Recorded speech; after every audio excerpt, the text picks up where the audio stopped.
I'm here to make tray flips easy. Tray flips are one of those tricks that is built off of your foot position and the power of your jump.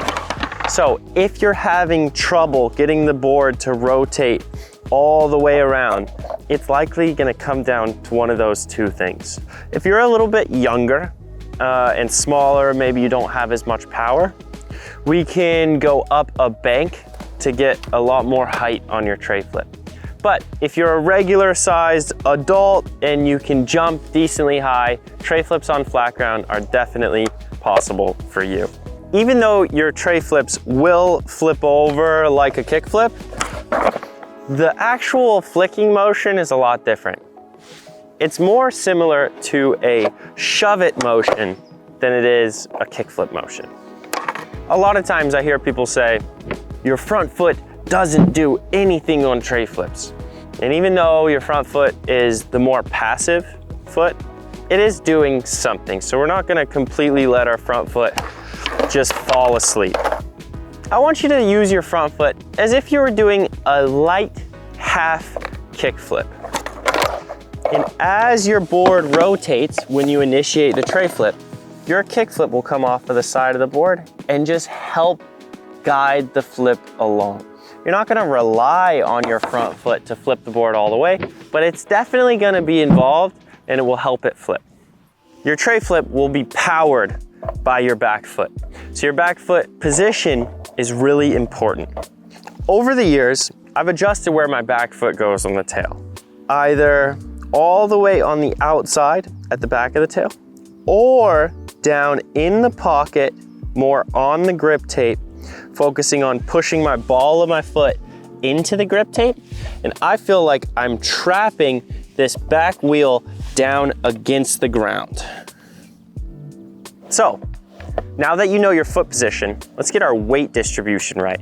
I want you to load your back foot a little bit more than your front, so you have weight pushing down into the back wheel. And as you jump, I want you to jump off of your back foot and try to land on your back foot about 3 feet in front of you. This will create the power required to flip the tray flip. The reason I want you to jump off of your back foot and land on your back foot is to allow your board to get back underneath you. If you just jump forward onto your front foot, you can easily run into the problem where your back foot never gets involved again and you just land like this every single time. If your tray flip isn't flipping, it's likely because you're actually pushing your tail all the way into the ground and trying to force the rotation.